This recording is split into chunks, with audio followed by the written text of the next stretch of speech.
Ngayong araw, nandito kami sa Somo A Vista Mall dahil dito gaganapin ang pinakahihintay ng The Grand Comeback Show ng Rancav. Nakita nyo naman yung mga OOTD namin, di ba? Kasi hindi lang kami magpa-vlog today, kundi rarampa din kami. Tama ka dyan, Lian and Miles. At ngayong araw, nakasalang kami sa isang press conference. Tama po ang narinig nyo dahil nag-invite po ang Rancav Management ng media para interviewin kami isa-isa. At ngayon, kinakabahan na naman ako sa mga ibabatong tanong sa amin. O anong pang hinihintay natin? Let's go! Palakpakan naman po natin this afternoon Attorney Ton of Flex TV and Sir Chino Ansel of Asian TV. Good afternoon, sir. Good afternoon. My name is Tristan Soto. My name is Angel Tiffany Bryce. I'm Kiana Marie Benton. So, hi guys, I'm GKS Bensoro. Hi guys, my name is Daniel Castillo.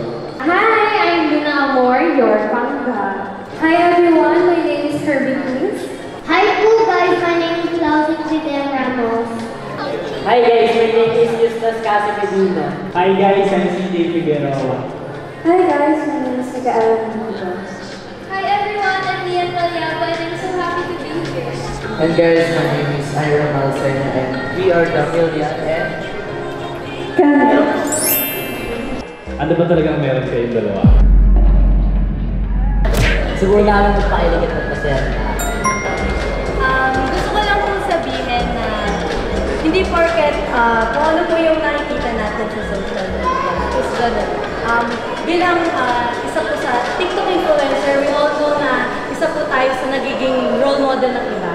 Okay. So, para po sa akin, isa po sa mga obligasyon po namin bilang influencer ay just spread love and good vibes. Ayun. Nakikita namin na meron pa kayong relationship or friends lang talaga kayo? yung about sa amin ni Ruby, she's my close friend. Pwede na! And lumalabas kami pag walang schedule. Yun, close friends lang po ako. And he's special to me. Yes. And we're helping each other para sa career namin. Wow, thank you very much. Pagpaka naman sa dalawa. Ang galing naman sumagot. Hello po. Hi Angel, ano sa palagay mo yung pinaka-kakaiba mong talent kaysa sa mga kasama mo? Lahat naman po kami may iba't ibang talent, pero masasabi ko po yung talent ko ay pagiging consistent po sa mga bagay. Are you girl? Lalaki po ako. Lalaki ka? Ha? Lalaki pa na siya? Sorry. Oh my gosh. Okay. Wow, ikaw daw ang tinaguri ang iyang Julian Trono, tama ba? So magaling ka bang sumayaw? Opo. Pasampul nga ng sayaw.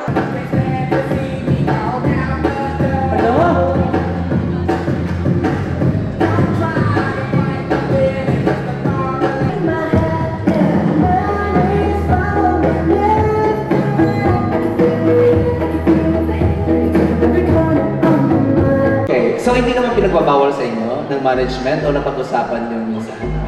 Ano po, pinagbabawal siya, pero kapag for the content po, dapat makikipartner sa ibang babae, gano'n. Pero kapag outside content na po, hindi na po pwede. Oh. Sino ang unang pumasok sa inyo, sa industry? It's the girl. Luna Amor po, good afternoon. Luna, parang may kabigan ng game show. Paano mo siya nahatak? Actually, we are on the same path po talaga. Nagkakilala po kami on TikTok and nauna po ako sa Rancav, then nagka-interest po siya. Hi po. Alright. How are you today? I'm good. You look so lovely. Thank you. Wow. Okay. I just wanna know, what's your experience today, being in this kind of crowd? I am very nervous today, but I hope na maganda yung tapos ng araw na to for me and for everyone. Ayan. Paano nyo napapalatin? Ito muna, sa lalaki muna. Kasi nakitaan ko itong lalaking ko ng ang lakas ng dating nitong lalaki. Cassie. Si Cassie.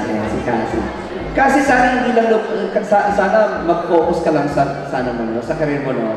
Bigyan lang kita ng advice, sana mag-focus ka lang sa career mo. Kasi ang laki-laki na nakikita ko sa future mo. Huwag ka lang lumiko ng landas. Tumuto ka lang sa marriage mo, sa RANCAP na siya unang nabigay sa iyo ng chance, ng break, no? Anong pinakatalent ni Cass? Dance po. Dance din, ayan. Si Mitch, anong pinakatalent mo? Talent po, I can sing, dance din po. Si Mitch kasi ang ano yun, the way she talks, talagang beauty queen ang datingan, no? Yes. Talagang prim and proper talaga siya.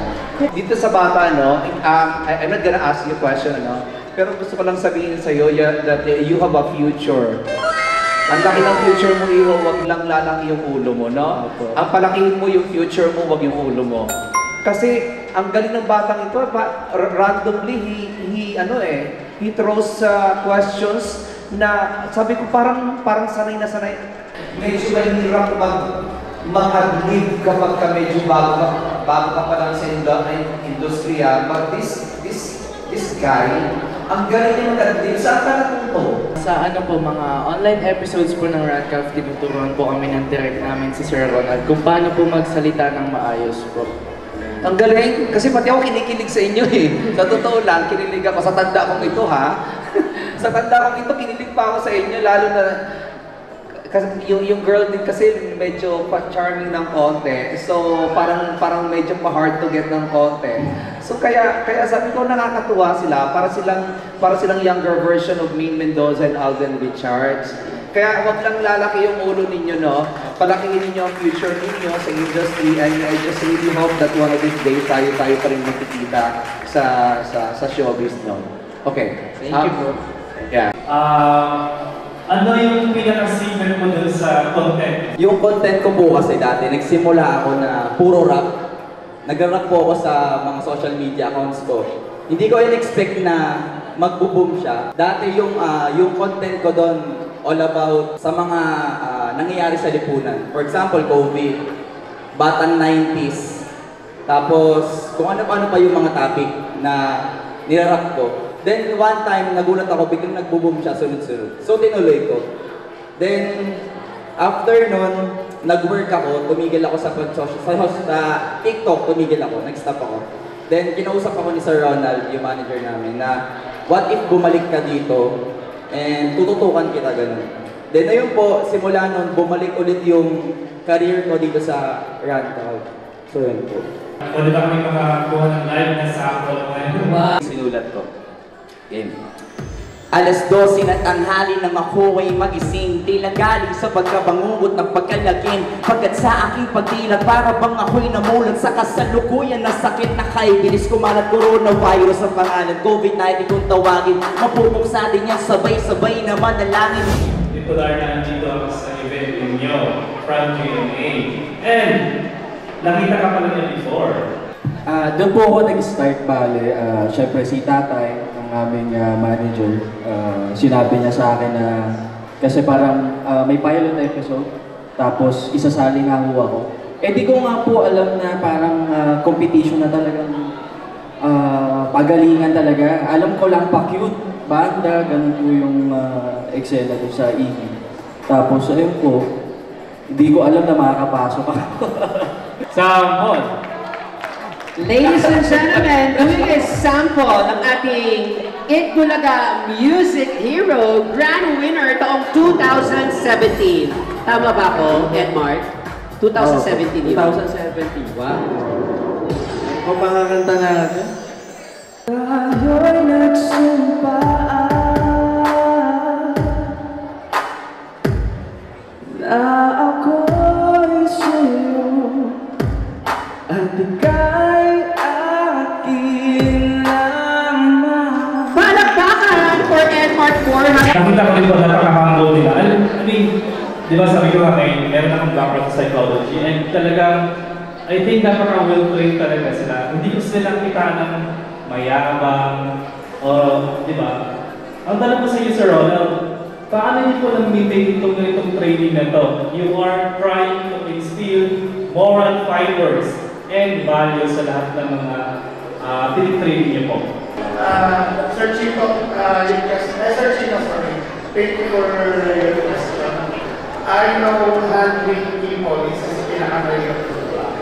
Especially, you are dealing with different attitudes, you are dealing with different personalities. Like I have always told them na hindi lang mukha, napaka-importante ng character, attitude, and personality. Because kung gusto mo na makarating sa plano, you have to discipline yourself. Superman na pinagdadaan, pero I set boundaries and standards, which is, pag di nila kaya, we let them. So far, I can say na itong team na to, kahit na medyo naging pero mababay sila dahil kasunod sila So, siguro talaga, it depends on the management, how you imply this collaboration lalo na talaga sa mga talent. And that's the most important. No matter how difficult, no matter kung gano'n siya kaganda, or kung gano'n siya kagwapo ba, hindi siya nag-fit sa management mo. Let it out. Because ang dami pa sa mundo, ang dami gwapo, ang dami kaganda. Kaya yung sinasabi ko sa kanila na opportunity lang sa universe. So pag nalagpas sa kayo, it's either hindi na siya bumalik, or it's either mag-swerte ka or talagang bless ka.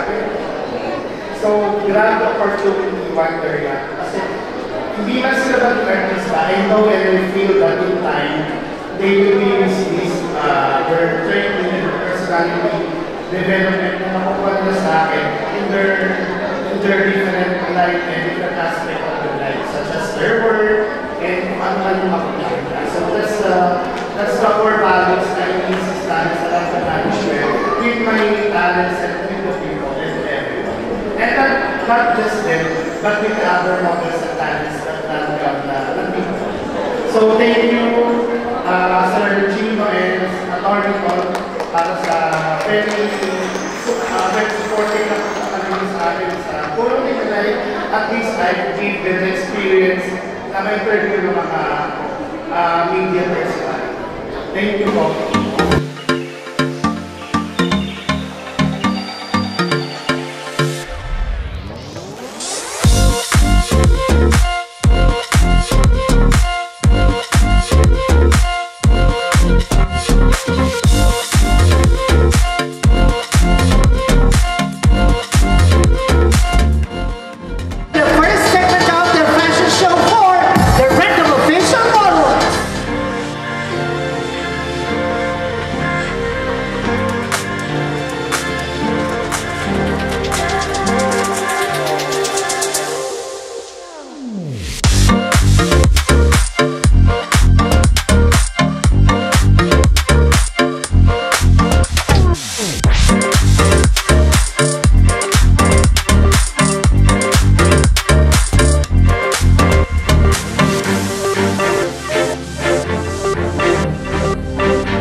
competition dahil nagbabalik tayo after 2 years or 3 years almost. Kaya naman welcome back live na live, di ba? First segment of their fashion show in their fashion is that time for the Red of Exit Model 2022 official candidates, Teens and Kids.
love, love.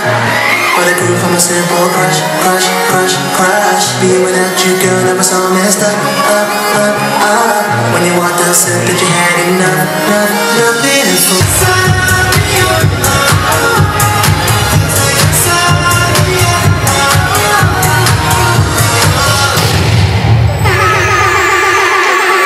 Ibigay na natin sa kanila, here are the Ranco Empress! Drink, drink.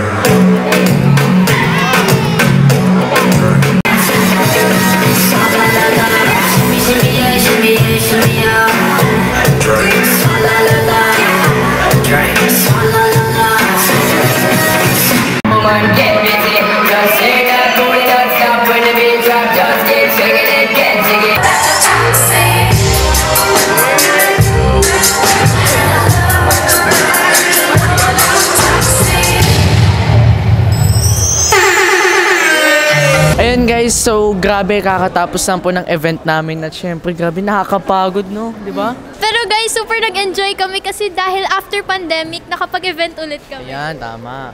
Na-excite din kami syempre kasi ngayon na lang ulit kami nakapag-perform. So yun guys, kabadong-kabado ako kanina sa mga binatong tanong sa amin, pero nakaya naman, nasagot ko naman. O guys, bago matapos yung vlog, huwag niyo pong kakalimutan i-hit yung subscribe button and click the notification bell dan guys. So ano pang hinintay natin? Hanggang sa muli.